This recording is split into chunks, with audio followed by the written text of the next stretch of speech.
to another installment of Mishna Berurah as we work our way through Orach Chaim, and we are in Siman Kuf Lamed Zayin 137, and we were snowed in last week and unable to really catch up with a lot of the shiurim. So Baruch Hashem, I'm glad to be back this week with a whole host of the regular materials. So let us begin by talking about how many verses must be read for every person called to the Torah. So we talked a little bit in 135 about that there needs to be a minimum number of verses read. So it needs to be at least 10 verses read.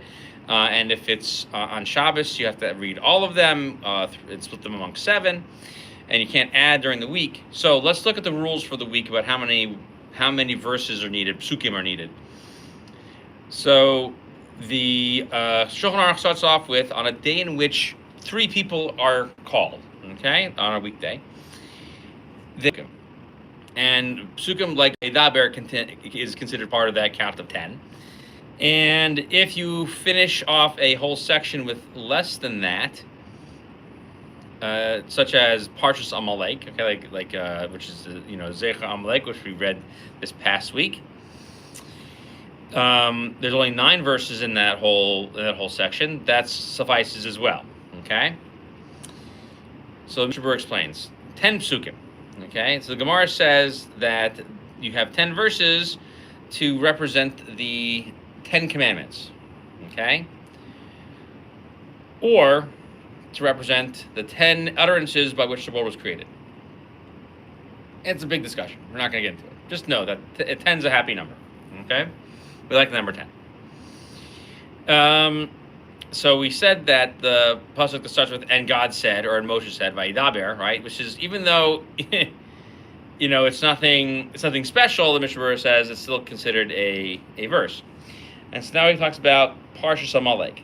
So the one time we don't read 10 is when it's read on Purim, and they didn't want to add more verses than what is normally read that day. Okay? Because they want to point out that Amalek is the theme of the day, that the Megillah was written as part of the destruction of Amalek, okay, and not to start up Indian earlier or Indian later. And we want to point out that Amalek is the problem in the world and causes the lack of fulfillment of the expression of God's dominion in this world. Okay. So, and also he points out that since the name of God's throne is considered Kesh Ka, not Kisei, so therefore we wanted to leave one verse out. Second halacha. Each person should get no fewer than 3 verses. Okay? So the way that it works is 2 get 3 and 3, and 1 gets 4. And the one who gets 4, good job. You get bonus points for that.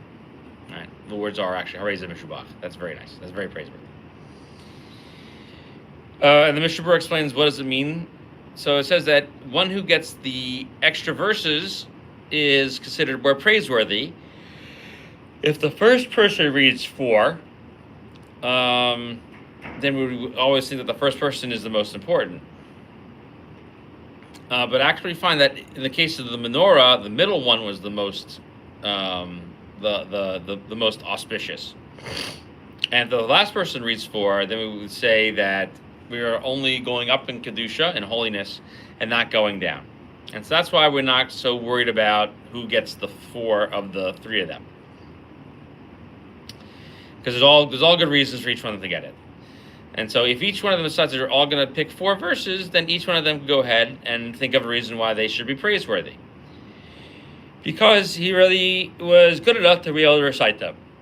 Now, in the time of the Gemara, when you summon them up there, they would read the Torah themselves. Okay? But nowadays how it works is that the Shliach Tzibur, or the Gabbai as we call them, and so some people think that now you need to have always for the first 2, 3, and 3, and the last one gets 4. Some people disagree with this.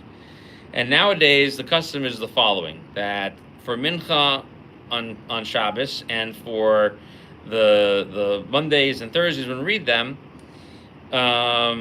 we read the first Aliyah as we normally would read it on Shabbos. Okay. And so we break up the first Aliyah into the 3 people. And if we change that, it doesn't matter. Nonetheless, we should make sure that it's not that each person gets no less than 3 psukim. So that's our current minhag, and you'll see that's why we get that. And that's why when we get to Devarim, you have these weekday readings that are ridiculously long. Okay, halacha gimel, third halacha here. If you skip a verse, okay, and don't read it, if it's on mincha for Shabbos or on Monday or Thursday, as long as you've read 10 psukim, and and not including that one that you skipped, then you don't have to go back and add that one back in. And if you're including the one that you skipped and you don't recite one, you have to go back and recite another pasuk. All right. So if you charted 10 psukim to read, and the first one reads 3, the second one reads 3, and you skip one, and the next guy reads 3, you have to go back and add in the pasuk that you missed, or just continue onwards. But on Shabbos, you can't skip any psukim, and if you even miss one, you need to go back and read it again. Okay, and that's even if you put the Torah back in the Ark.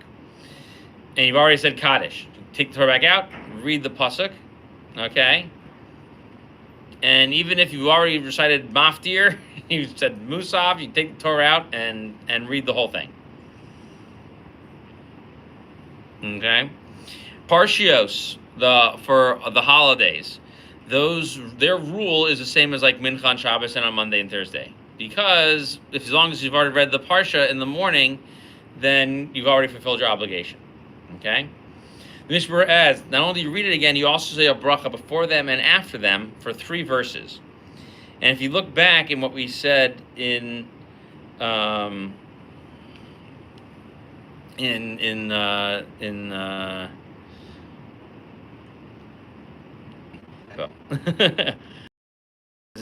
mine, if you look back at Kuf Lamed, probably Kuf Lamed Vav, Kuf Lamed Hey, Sif Gimel. So if you go back to Kuf Lamed Hey, Sif Gimel, I'll have to make a note. There's an error in here. Okay.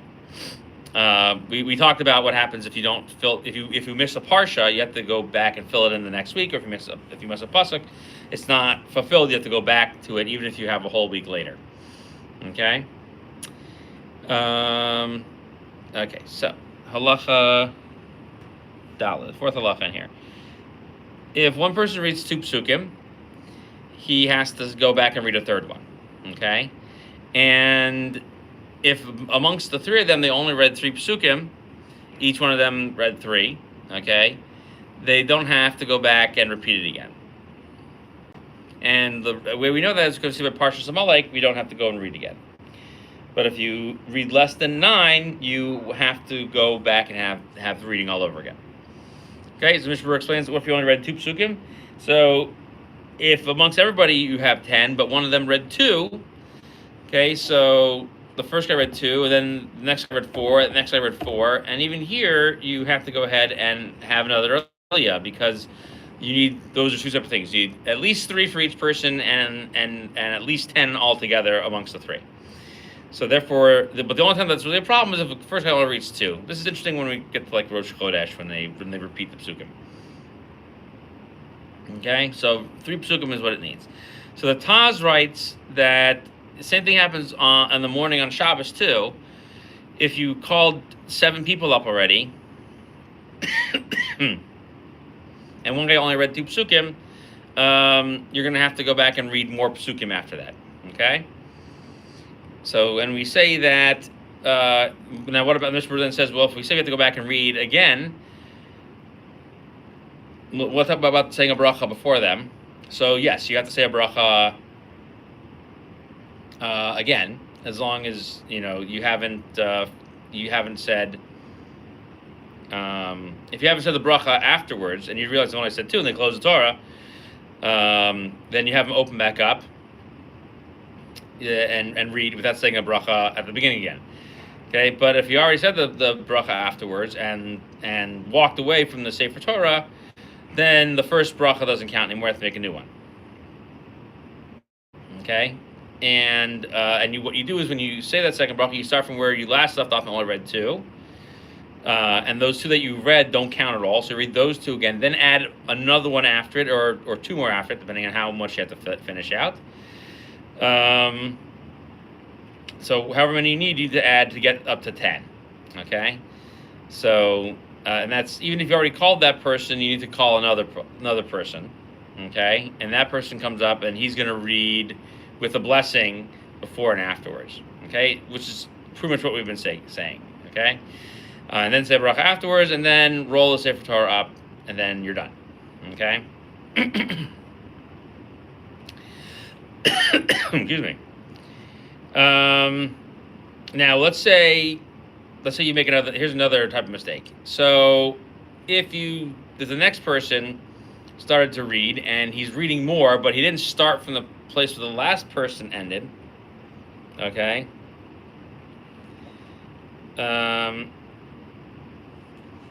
Okay, so, and if he finishes that, then you're fine. If you didn't start there, that's also good too. First, people said that not only do you read those 2 verses that the previous guy read and then finish the third one, you need to read 3 more after that. So you read those first 2, and then so 5 total verses, which you really need to read. Okay? So the way that works is that the first person stands there until this next reader finishes, and then afterwards, the first guy will read his 2 verses, and when this guy finishes, he's going to continue reading after that. Okay?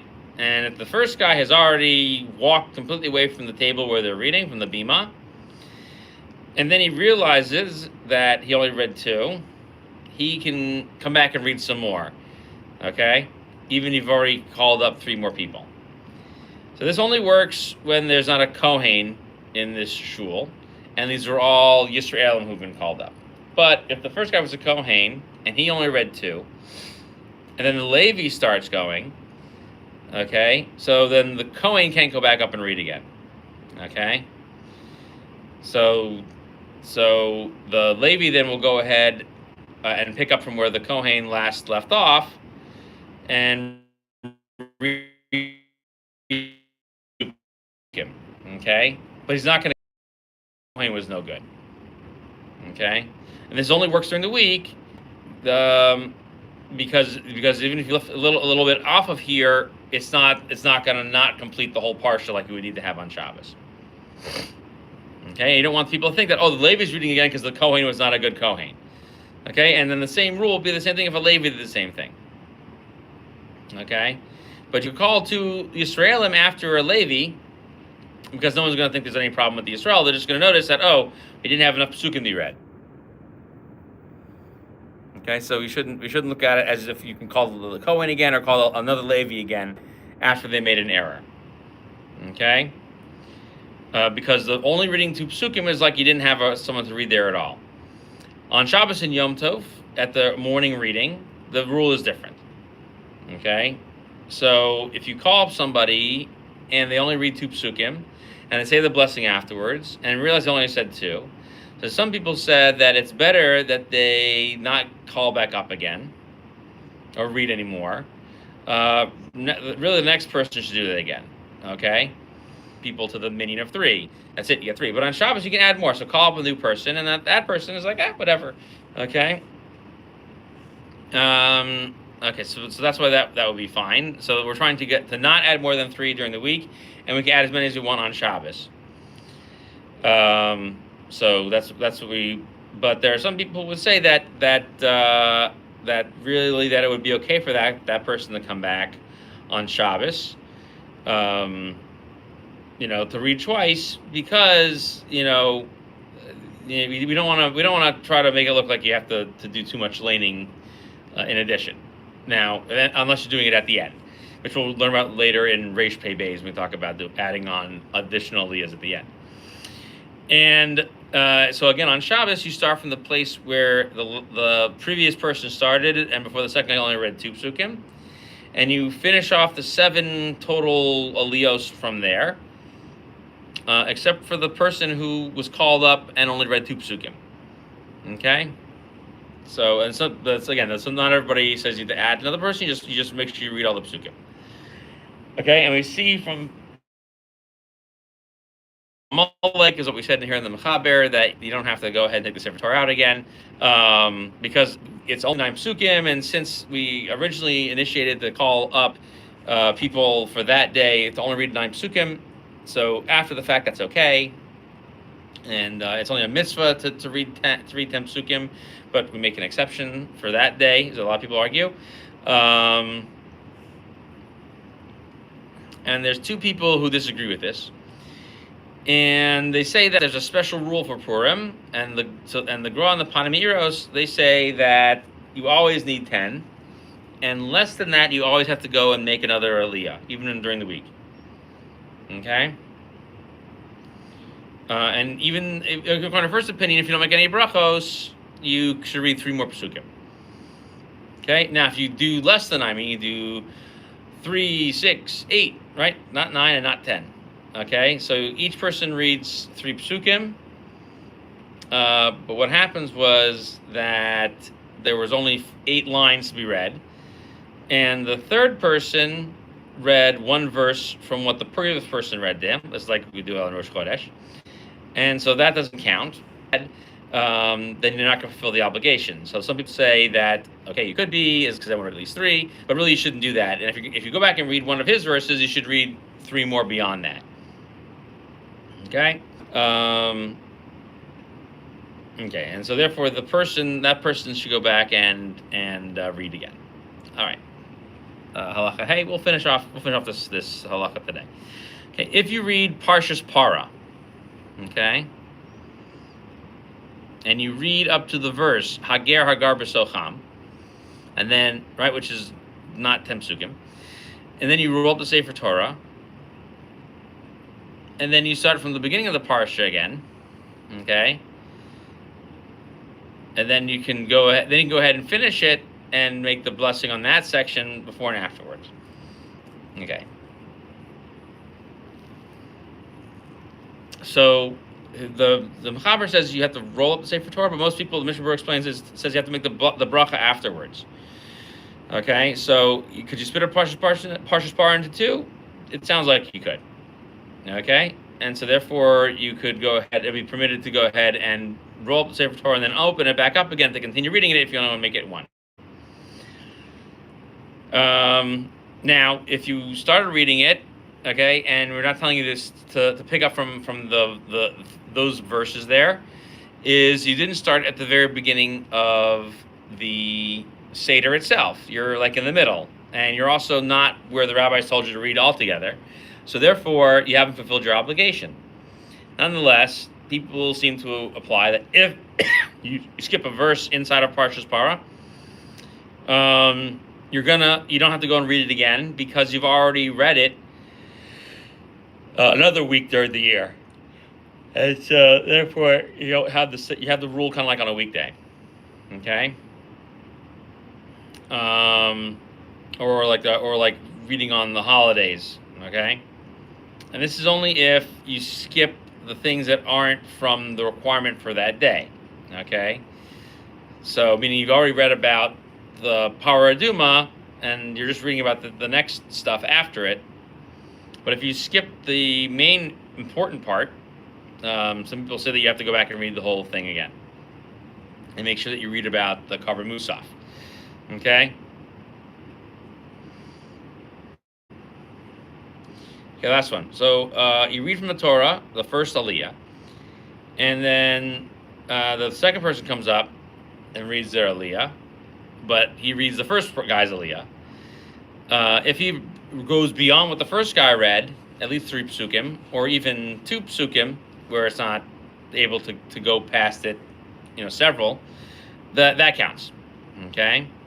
And if not, it doesn't count part of the 3, except for when you're reading about the number of sacrifices brought on a holiday on Sukkot, because those are very short, so every single one of them has a big break after them, and so in those cases that would count. All right, but if you haven't, they normally have to go back and read it again.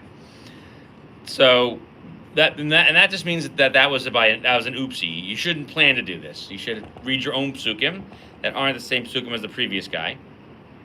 Okay, so it's not appropriate to do that except on Rosh Chodesh. And you add some more afterwards. Okay, so there's some exceptions to this. So, for example, when they're reading Parshas B'chukosai, they try to get some psukim in before the curses that come in later on. They let that person get 3 verses earlier, so that way he should have something good at the beginning and something good at the end.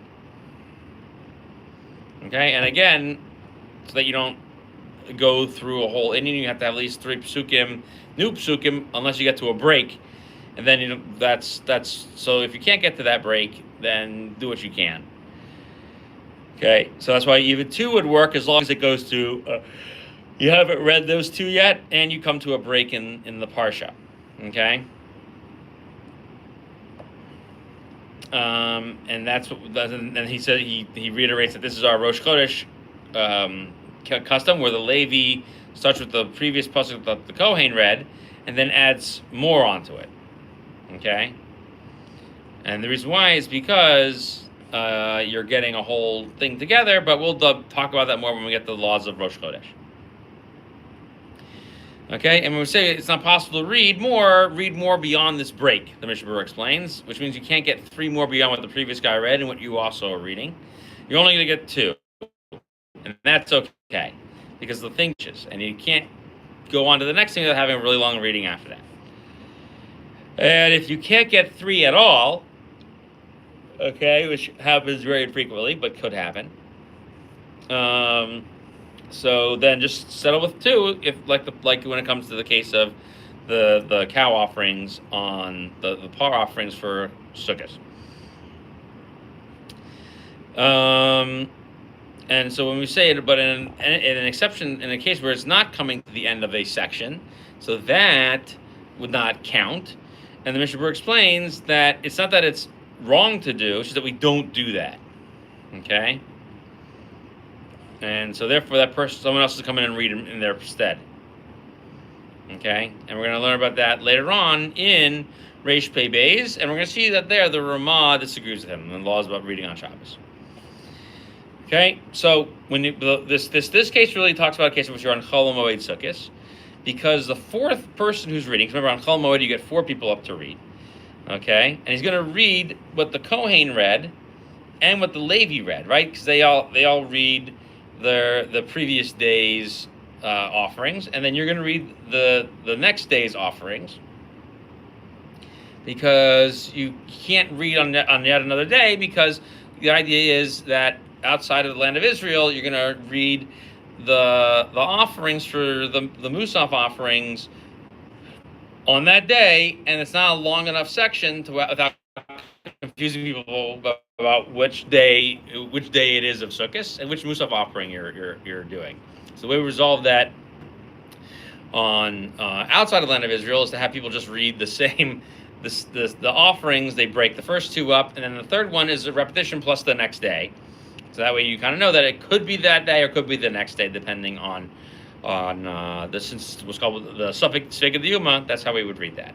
All right, so there we go. That's how we learned about those. Let's do. We have a couple minutes. Let's do Kuf Lamed Ches real quick. Okay, so we just learned that you should not leave at the end of a parsha less than 3 psukim. Okay, so if you read from the Torah, you shouldn't leave 3 psukim at the end that haven't finished, because people who might leave and think like, oh, we didn't finish the parsha. Okay. Because they're going to think that people aren't going to finish the last 2 psukim that are remaining.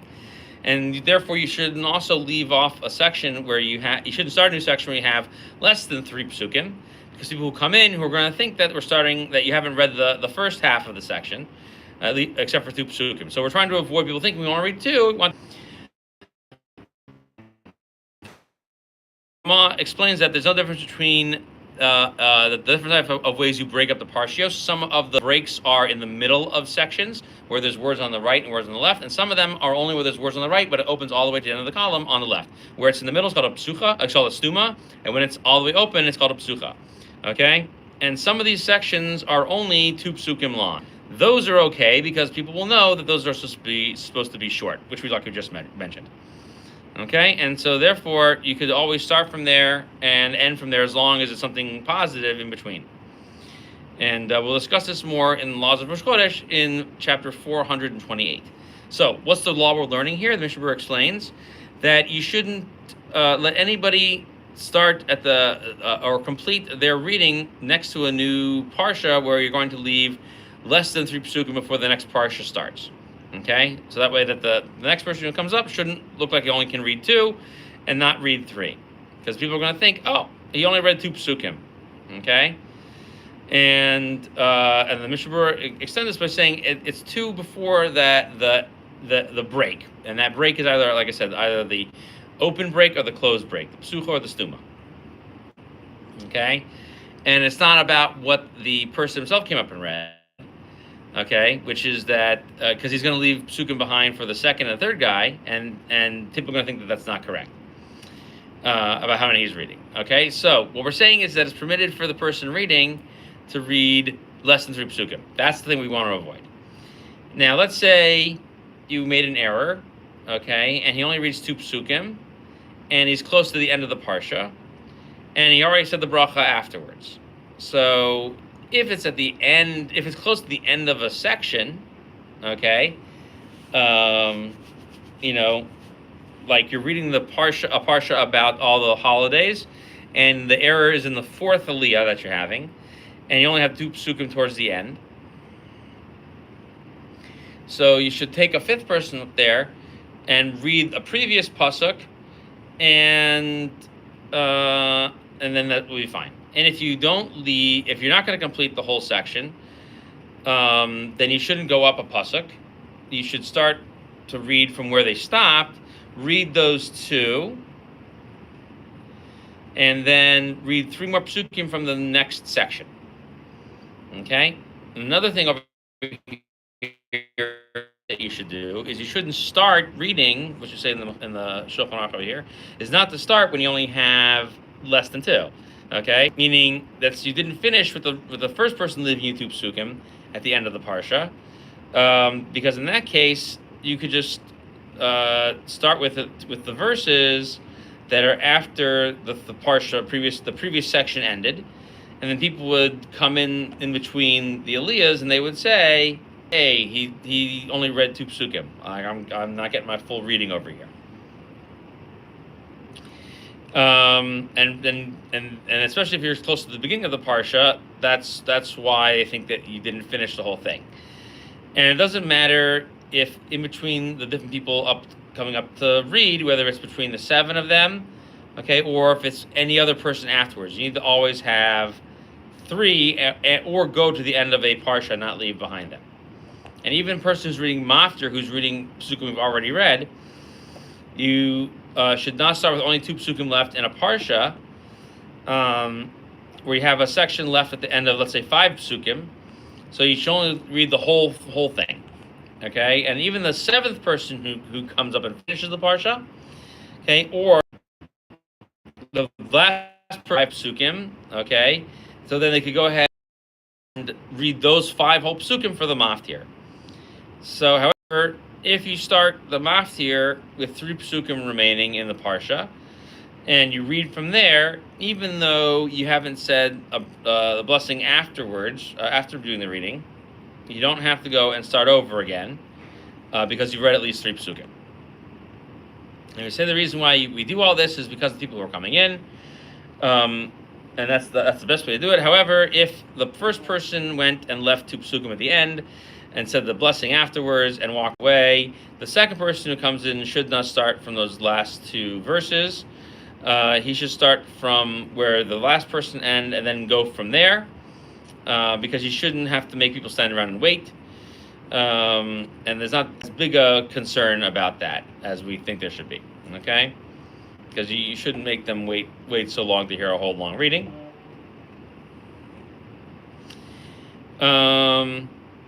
That we said I was here in the Ramah that it was the Ramah? No.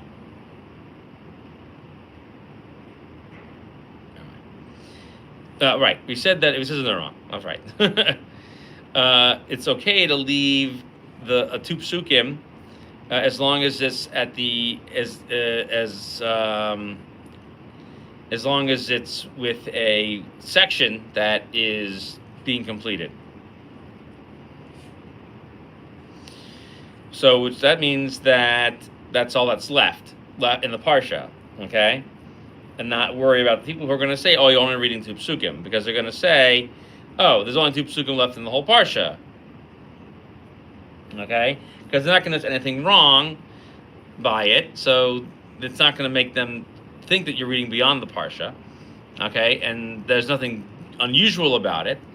But when you're finishing the parsha, you're going to want to stay there and complete the parsha. Okay. And you could, and it's also permitted to go ahead and read it for this parsha over here, meaning on the Shabbos morning, along with reading what you need to read before it as well, in order that you have more than just two psukim, and then to stop at the end. Okay, and you're also not worried when you're at the last aliyah of people coming in, because they didn't really hear anything read. Okay, and they're only hearing this one. Okay, and they're only going to hear two psukim. So it's only when it's at the beginning of the reading or in the middle of it, okay? But when you're taking a pasuk in the middle of the parsha, we're worried that the people who are coming in are going to say, "Oh, you only read two psukim." And if that's the case, if were that not the case, I wouldn't have allowed you to have read further on and not finish to the end of the parsha, okay? Which is not the case here, where you're finishing the whole parsha with these last two psukim, and the people coming in aren't going to have this thought about that. Okay. Now, he does say, now I've said all that, there are people who are even more strict than this, and they say you should never, ever rely on this, except on Rosh Chodesh, where we do this, okay? And we read Yom HaShabbos for the third aliyah, and we go back, and then we read Yom HaShabbos. Okay? Because it's a very short section, and we rely on this rule only in that case. But when you're reading the parsha of the week on any other Shabbos, okay, really the best thing to do is to read a small whole section. Okay, so the Magen Avraham writes that if the parsha is in the middle of a pasuk, okay, like in the middle of Parshas Pinchas, and he reads something Vayeh Achar Megaifa, right, or in the other parshas where it was Vayeh Ben Yisrael Shnei Masar, right, by Parshas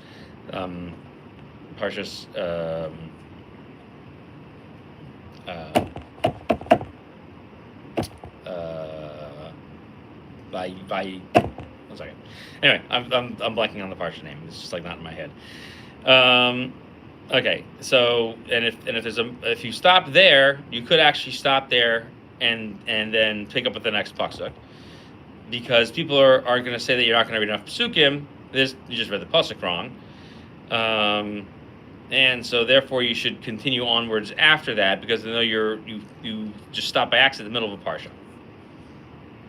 Okay, and so we also add that you should end with a good thing at the end. That's good for the Jewish people. And not for good things for the non-Jewish world. It's only good for the Jewish people. So some people say, like in Sefer Hasidim, that that a person should be very careful that they shouldn't call someone up who is a what's it called, a blind person or a lame person, when it's talking about that in the parsha, like at the beginning of Parshas Vayikra, about certain korbanos that can't be brought that are lame or blind. Okay, don't do that. That's not nice.